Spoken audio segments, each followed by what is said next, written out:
Hey Richard, how you doing? John speaking. Anyway, what I wanted to show you here is I thought maybe a videotape would maybe help you guys understand maybe what the box is supposed to do and what it's not supposed to do. So basically, what I wanted to show you is we're just going to kind of go step by step on each one of these little programs, I think, here just to get an idea. Now typically, in this scenario right here, if on the key, on the manual scan, basically this box that we have right here, which is a simulator box, what I want to do is I'm going to disconnect the power, okay, and disconnect the fuse. So the only thing I'm going to have going in there will actually be the key itself. And then what I want to do is I want to turn on the simulator here, and then I'm going to move this key to any position here. And I just happen to know that this box is a number 4, so I'm going to select a number 4. So when I do that, and I turn the ignition on, these green lights come on right here, and that says that that's the correct key. If these green lights here didn't come on and this light go out, then it would be the incorrect key. So I want to go ahead and turn that on, and then put this back to the home position. So that passes. That's okay. That's what it's supposed to do. The second function we're going to go here is to the key reader. And basically, as you can see, I added an external switch here because this here didn't have the internal switch on it, and that's part of the problem that you guys are working right now. But I've selected 3 keys right here.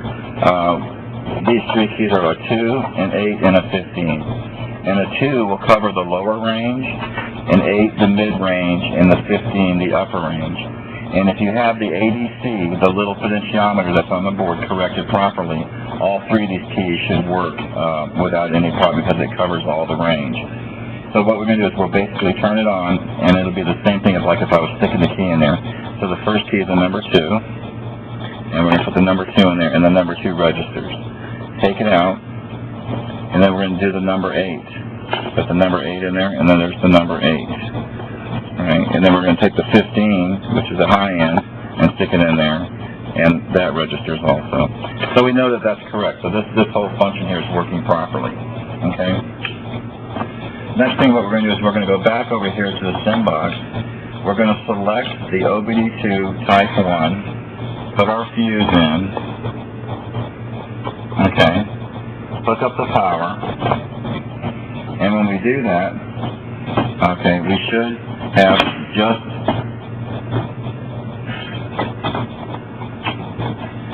the indicator light on, vehicle indicator, which is the V-box symbol. Then we're going to switch it to the OBD2. All right. So what we need to do is to make sure that our polarity is correct before we start the scan. So what we want to do there is that I guess we can just go ahead and do it this way. You can just go ahead and push the button. The polarity light will come on, and you'll also see those 2 lights cycle. And then the scan starts. Okay? So you have to make sure. Now, if that polarity light wasn't there, okay, if the key is if the key itself, if you were to remove that key, put the key in backwards, you'll notice that light goes out. And so that means it's incorrect. So we definitely want to have that light on, so we flip the key around.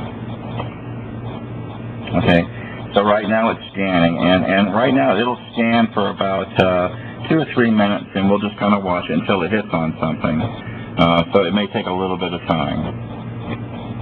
But that, so we're just going to kind of watch it there. And so it'll hit on one of these numbers, 1 through 15. Since we know that the simulator box is a number 4, we know it'd be correct on number 4, but it may hit on something else before it hits on number 4. So just for right now, we just want to see it hit on something. So we'll just let it scan.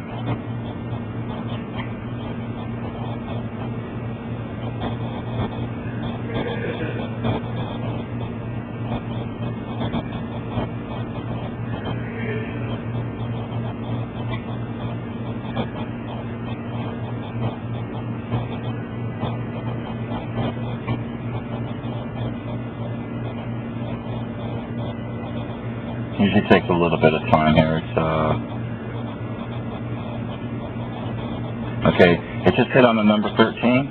All right. So what happens is that the fail light comes on. All right.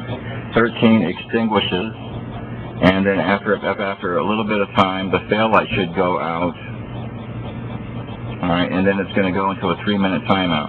And if you notice, the cycle light stays on the entire time because it's counting up that 3 minutes, and the polarity light is on. So this will just stay on for the 3 minutes.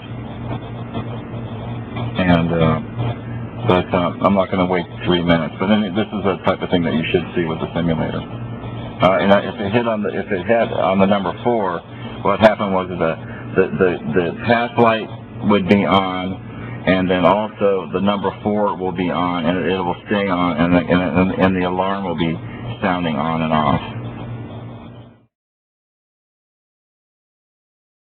I was going to tell you what, the fail light just went out, as you just saw. Okay, so now it's getting ready to set itself up. Okay, so it starts cycling again. The pass and fail light flash for a second, and then it starts to scan. So now it's going to do this again until it finds something else. So in the meantime, you remember how long it took to go? It went through the numbers initially, so it took about a minute or so. Now it will actually find numbers faster.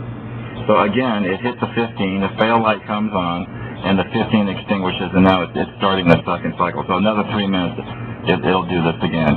So anyway, you got the idea, kind of like what it's doing here. So what we're going to do now is I'm going to go ahead and set it up now to do an optical scan.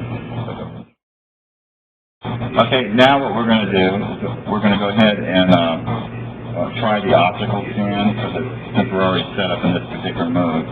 So what we're going to do basically is that we're going to disconnect the power cord.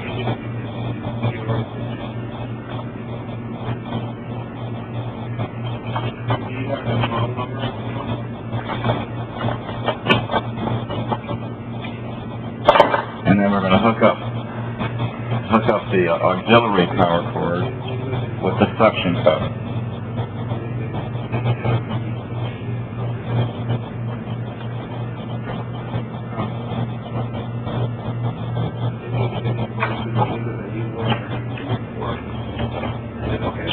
And we got our power. We're going to turn the switch here to the optical mode. We're going to put our little sensor device here on top of that plastic piece there. Now,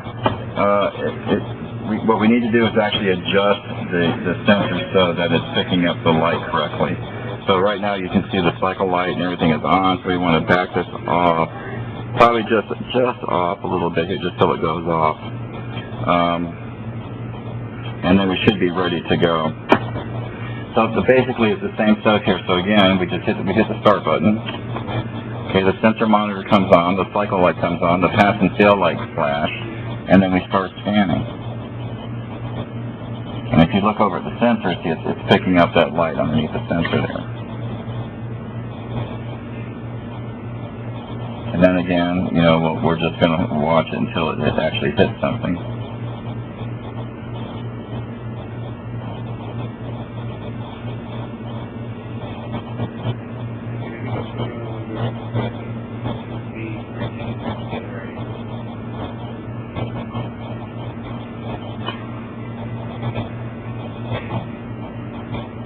Okay, it hits the 11, cycle light stays on, alright, fail light comes on, 11 should extinguish. Now it's the same, almost the same scenario as the OB2 type 1.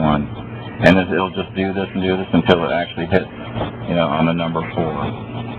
And again, when it does do that, the number 4 will light up, the pass light will come on, and it'll stay on, and then you'll also hear the audible alarm, and it will stay on. Okay?